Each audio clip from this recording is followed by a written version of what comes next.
चीन और मलेशिया में ह्यूमन मेटान्यूमो वायरस यानी कि एचएमपीवी के बढ़ते मामलों के बाद अब इंडिया में भी इस वायरस के कुछ मामले सामने आए हैं।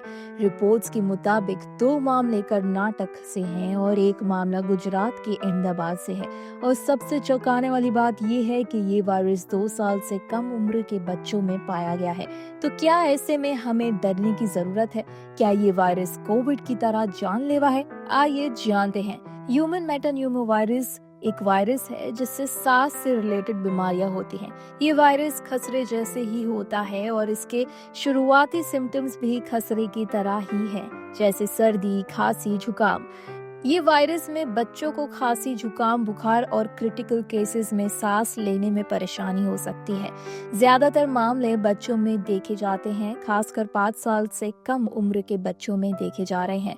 दोस्तों, ये वायरस छूट की तरह है जो एक दूसरे के कनेक्टेड में आने से फैलता है। यानी अगर कोई इंसान आपके आसपास खांसता या छींकता है तो ये वायरस आपको अपनी चपेट में ले सकता है। इसके अलावा इन्फेक्टेड इंसान के द्वारा छुई गई चीजों से भी ये वायरस फैल सकता है।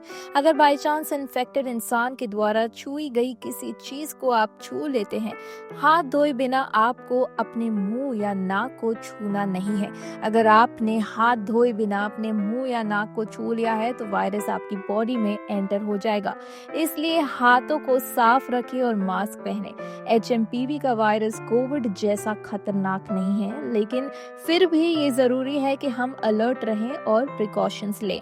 यानी इस वायरस के आने से चिंता करने की जरूरत नहीं है, लेकिन ये जरूरी है कि हम कुछ इम्पोर्टेंट सावधानियां अपनाएं, खासकर बच्चों के मामले में। अगर आपके बच्चे को तेज बुखार, सांस लेने में प्रॉब्लम हो रही है या होंठ और नाखून नीले पड़ गए हैं तो तुरंत डॉक्टर के पास जाएं। चलिए आइए अब जानते हैं कि कुछ जरूरी टिप्स जो इस वायरस से बचने के लिए हम सभी को फॉलो करनी चाहिए। सबसे पहले अपने हाथों को बार बार साबुन और पानी से धोएं। जब आप छींकते या खांसते हैं तो अपनी नाक और मुंह को ढकें।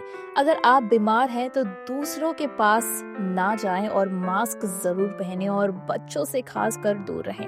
अपने चेहरे, आंखों, नाक और मुंह को छूने से बचें। तो अब आपको एचएमपीवी वायरस के बारे में पूरी जानकारी मिल गई है। ये वायरस कोविड जितना खतरनाक नहीं है, लेकिन फिर भी हमें सावधान रहने की जरूरत है। तो दोस्तों, ये इन्फॉर्मेशन आप अपने फैमिली मेंबर्स, अपने दोस्तों को भी शेयर कर सकते हैं। जितना चाहे इस वीडियो को शेयर करें और इस वायरस से बचें।